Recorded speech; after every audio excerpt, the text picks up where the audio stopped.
Most writers imagine the worlds their fiction explores. George Orwell didn't have to. His life functions as an unwilled apprenticeship in the conditions his fiction later exposes. Long before he wrote Animal Farm in 1984, he had already encountered, repeatedly and in different forms, the erosion of truth, the performance of power, and the quiet complicity of ordinary people, leaving the novels less as acts of creative invention and more as answers forced out of experience. George Orwell's two most famous novels are often treated as acts of imaginative foresight, as though their authority lay in prediction. This obscures what is most distinctive about them. Animal Farm and 1984 are not projections forward, but consolidations backward, and this places Orwell in a rarer position than is often acknowledged. Many great writers rely on imaginative distance, on allegory, fantasy, or dramatic extremity, to explore truths they have not themselves inhabited. Orwell's case is different. He did not invent unfamiliar conditions in order to think through power. He recognized familiar ones and stripped them of their historical disguises. Again and again, across decades, he encountered the same mechanisms in ordinary settings. Power distorting reality, language concealing responsibility, people accommodating themselves to lies without quite believing them. Each encounter produced only partial understanding, but Orwell refused the usual literary escape of transfiguration or forgetfulness. The experiences accumulated, unresolved, until fiction became not an imaginative leap, but the only form capable of bearing what he already knew. The first encounter is not political in any formal sense. It is institutional. As a child at boarding school, Orwell learned that authority does not need to explain itself to be effective. In Such Were the Joys, he describes a world in which punishment is arbitrary, accusations need not be true, and moral language functions less as guidance than as enforcement. You could be accused of anything, he writes, and once accused, you could not defend yourself. What unsettled him most was not physical pain, but the discovery that truth offered no protection. Insisting on what one knew to be the case could worsen one's situation. Silence, calculation, and anticipatory obedience were safer. At the time, Orwell understood this largely as a matter of class injustice and cruelty. He later framed the experience as the origin of his hatred of bullying and snobbery, and that reading is not wrong. But the essay itself reveals something more foundational.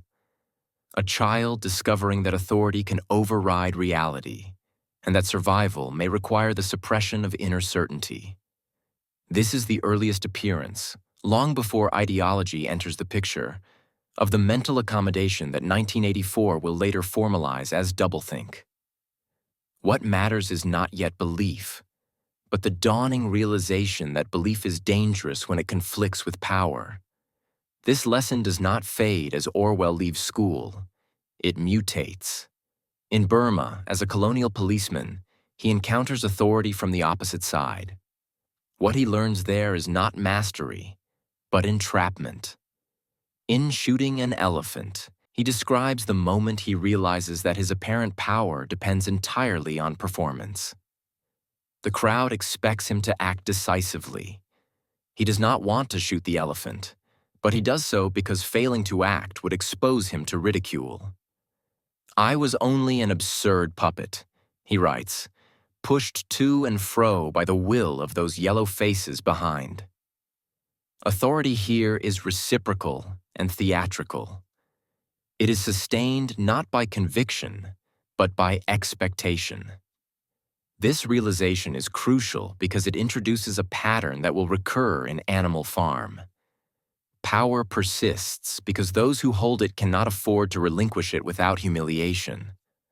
Orwell's later insistence that the pigs are not uniquely evil but corrupted by circumstances is rooted in this experience. He had already learned that systems do not require sadists. They require people who have learned what their role demands and who fear the consequences of deviating from it. What Orwell does not yet fully articulate is that this mechanism traps everyone involved. The crowd demands a spectacle. The officer supplies it. No one is free, yet the structure endures.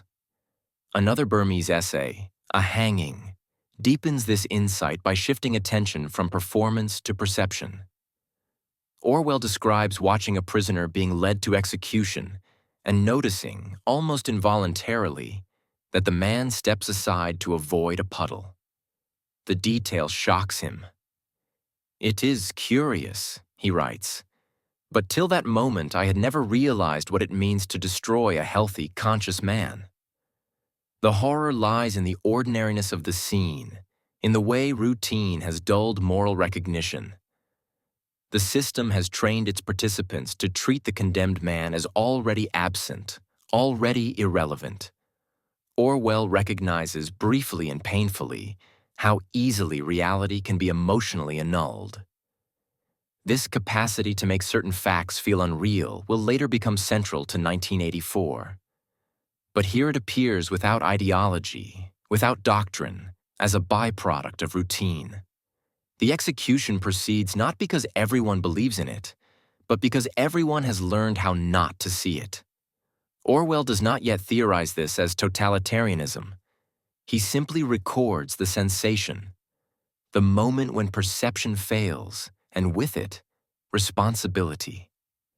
When Orwell turns to poverty in the early 1930s, the same pattern appears again, now stripped of formal authority altogether. In Down and Out, in Paris and London, he describes the way hunger compresses time and narrows attention. Poverty, he writes, annihilates the future. Life becomes a series of immediate calculations.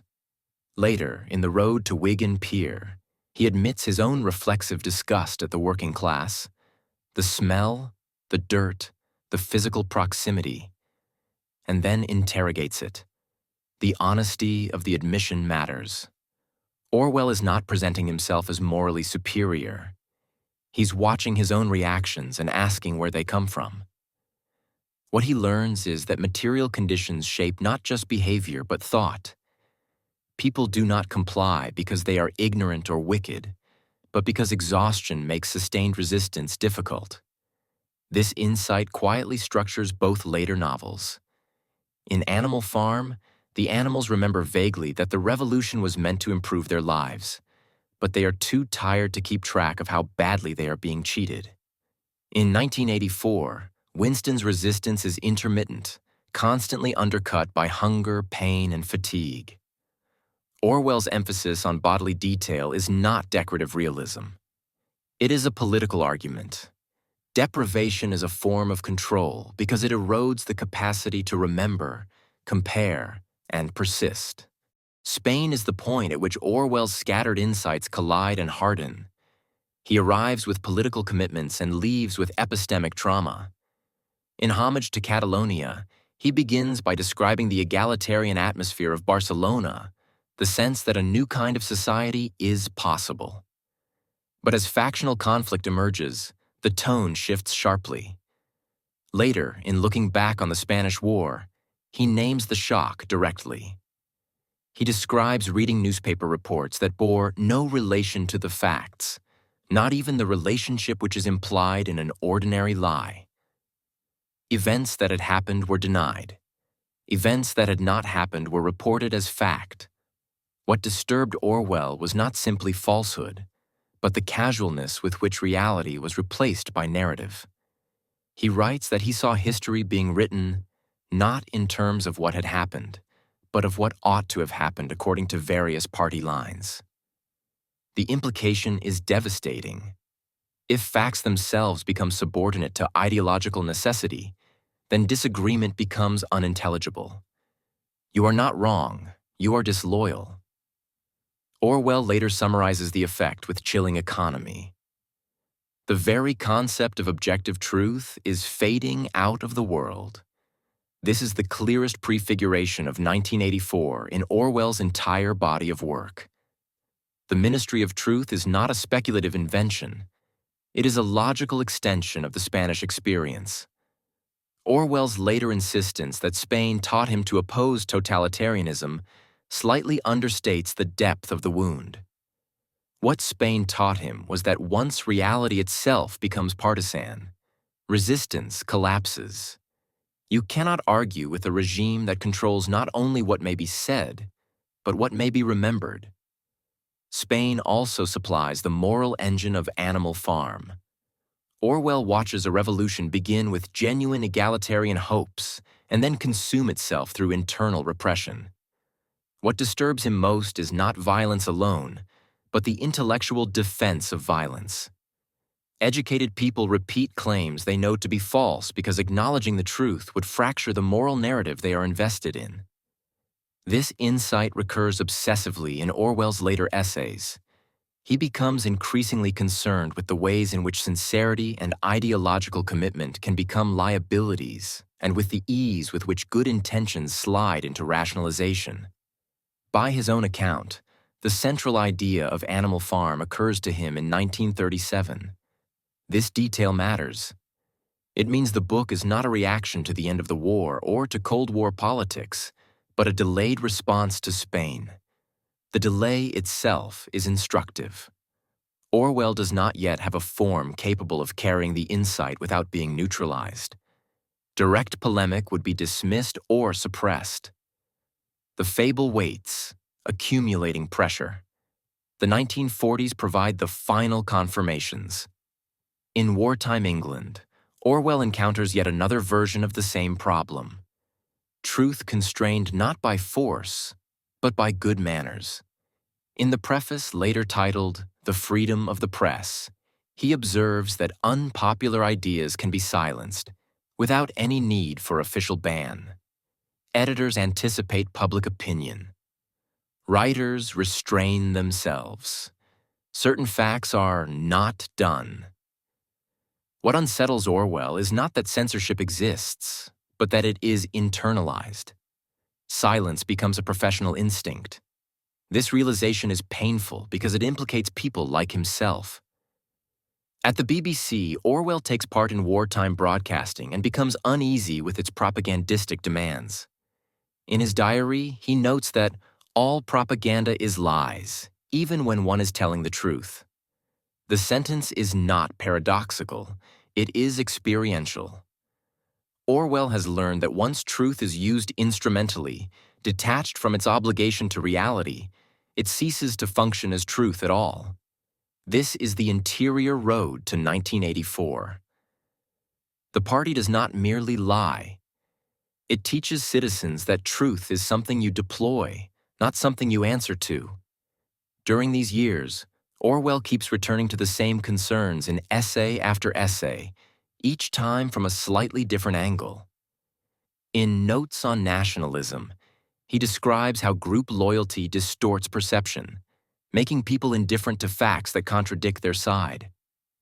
In The Prevention of Literature, he argues that political orthodoxy poisons not only politics, but imagination itself, making honest writing impossible. In Politics and the English Language, he demonstrates how degraded language enables moral evasion, making lies sound truthful and murder respectable. None of these essays mention pigs or telescreens, but all of them are rehearsals for the same confrontation. Language, once corrupted, becomes a tool for making people accept what they would otherwise find intolerable. The moment when 1984 becomes unavoidable appears almost nakedly in a 1944 letter to Noel Wilmette.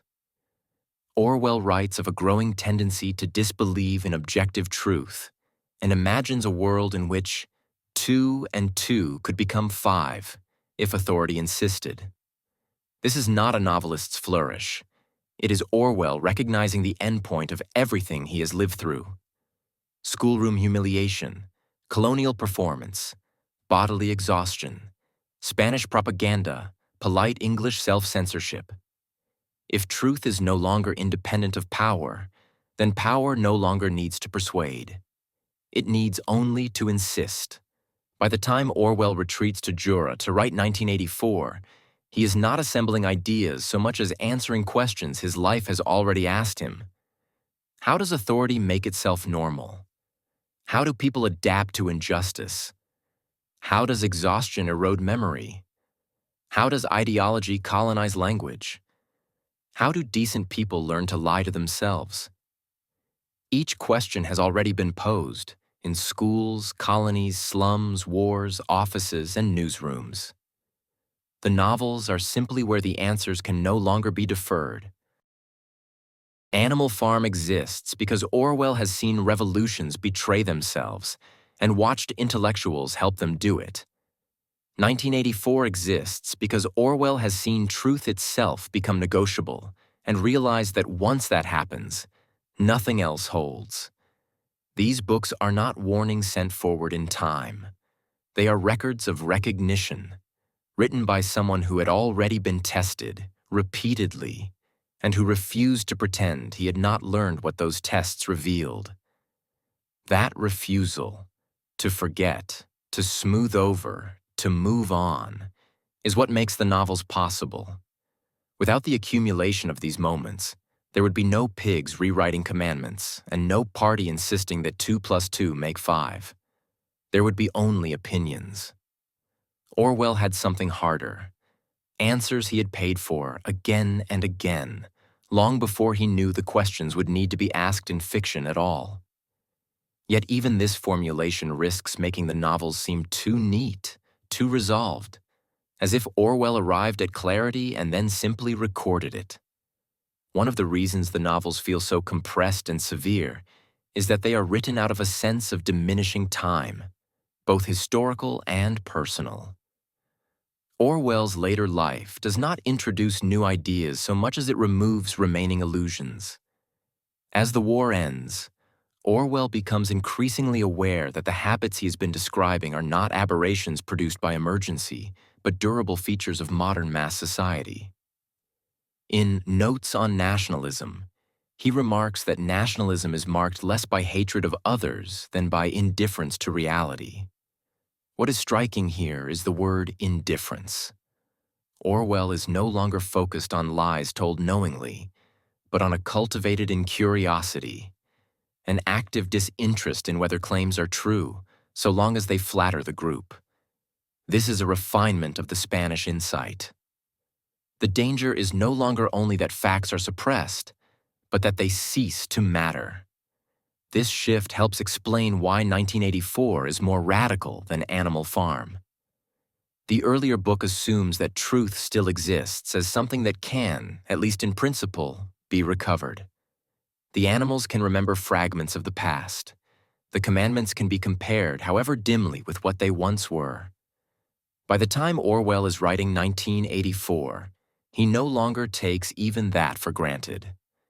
In a world of permanent war and managed scarcity, memory itself becomes unstable. As he puts it in Looking Back on the Spanish War, the frightening thing is the feeling that the concept of objective truth is fading out of the world. This sentence, written years before the novel, already contains its philosophical core. Orwell's increasing pessimism is also personal. Illness narrows his life as surely as poverty once narrowed his characters. Tuberculosis forces him into isolation, and the isolation intensifies his sense that public language has become evasive, ritualized, unreal. In letters from the late 1940s, he worries that political writing is becoming impossible without dishonesty. The pressure he once described externally, self-censorship, euphemism, orthodoxy, now feels inescapable. It is no accident that 1984 is written by a man who is physically running out of breath. The novel's tone reflects not only political despair, but existential urgency. During this period, Orwell also becomes more ruthless about the role of intellectuals. Earlier, he had emphasized their cowardice or confusion. Now he increasingly treats them as collaborators. In essays like Writers and Leviathan, he argues that the temptation to serve power is strongest among those who pride themselves on sophistication. Political writing in our age, he writes, is largely the defense of the indefensible.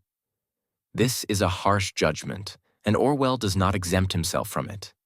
His willingness to indict his own class is one reason his novels refuse consolation. There are no enlightened observers standing safely outside the system in 1984. Everyone is implicated, including the reader. This hardening of attitude helps explain the structural difference between the two novels. Animal Farm still allows for irony, even a grim kind of humor. The pigs are ridiculous as well as terrifying. The commandments' revisions are absurd as well as sinister. By contrast, 1984 is humorless almost by design. Satire would require a stable external vantage point, and Orwell no longer believes such a vantage point exists. The party's most frightening achievement is not repression, but the elimination of perspective. As O'Brien tells Winston, reality exists only in the human mind and nowhere else. This line is not a flourish. It is the endpoint of Orwell's long confrontation with epistemic collapse. It is important to see that Orwell did not arrive at this conclusion quickly or lightly. Again and again, he tried to hold on to distinctions between socialism and tyranny, between patriotism and nationalism, between persuasion and coercion. Many of his essays are attempts to salvage these distinctions through careful language. But over time, he becomes less confident that language itself can bear the weight. In Politics and the English Language, he insists that clear prose can restore clear thought, yet the bleakness of 1984 suggests he is no longer sure this remedy will work. Newspeak is what happens when political decay outruns linguistic repair. The tension between these positions, between Orwell the reformer of language and Orwell the novelist of its destruction, is one of the most revealing aspects of his late work. It shows him thinking against himself. If clarity can save us, why imagine a world where clarity is impossible? The answer seems to be that Orwell's faith in language is conditional. It depends on a shared commitment to truth. Once that commitment erodes, technique alone cannot rescue meaning. 1984 is not a repudiation of his essays on language. It is a demonstration of what happens when their advice is ignored for too long.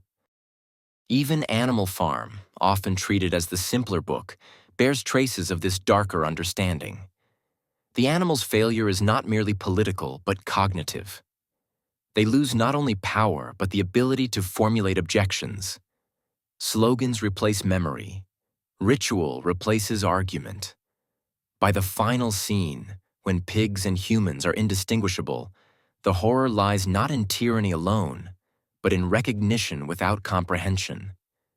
The animals can see that something is wrong, but they lack the conceptual tools to articulate it. This, too, is a recurring Orwellian fear, that oppression succeeds not by convincing people of falsehoods, but by depriving them of the language needed to name their condition. Seen across the whole of Orwell's life, these patterns repeat with exhausting regularity.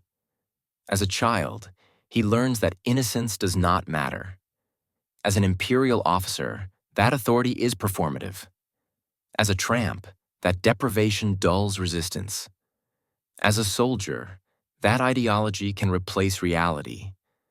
As a propagandist, that truth can be instrumentalized.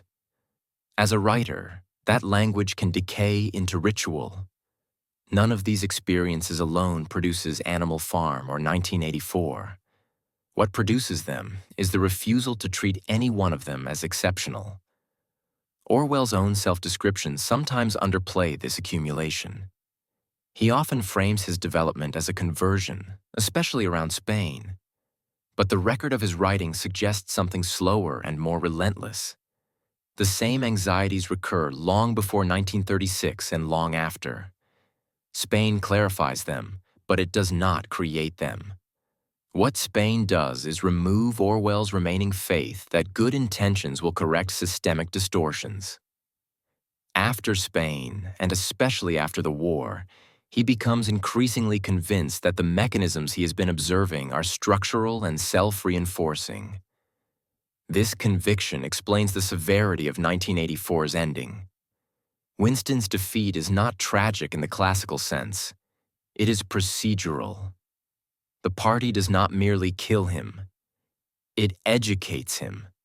This is Orwell's final, bleak answer to a question his life has kept asking. What happens when power no longer needs to fear exposure? The answer is not rebellion crushed, but reality redefined. The victory is complete not when dissenters are silenced, but when they thank their oppressors. By contrast, Animal Farm ends with recognition without remedy. The animals look from pig to man and back again, unable to tell which is which. The sentence is devastating because it assumes memory still exists, however dimly. Something has been lost, and the loss can be perceived, even if it cannot be reversed. Between the two novels, we can see Orwell's final movement. From betrayal remembered to truth abolished.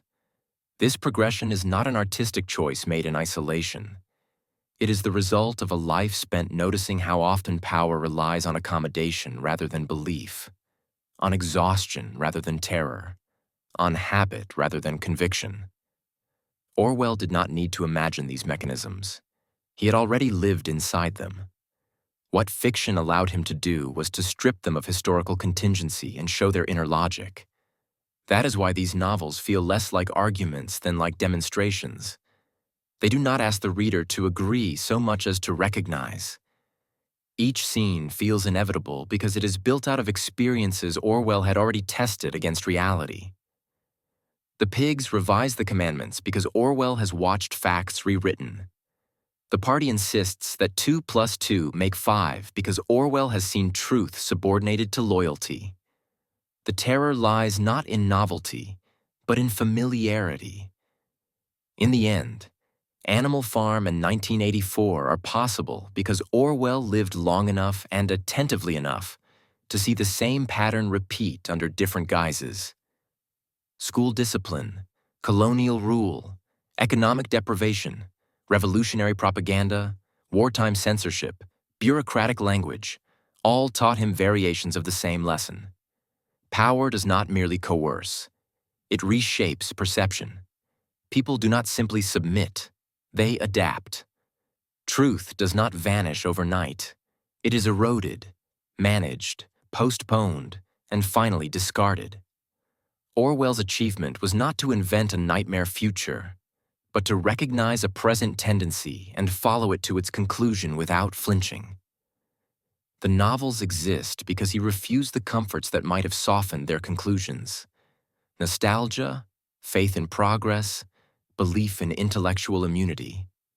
What remained, after those comforts were stripped away, were answers he had earned at great cost. That is why these books endure. They are not clever constructions. They are records of accumulated recognition. Orwell had already answered their questions again and again, long before he knew what form those answers would need to take. The unease they produce comes from recognition rather than surprise, and from the suspicion that we, too, already know more than we would like to admit.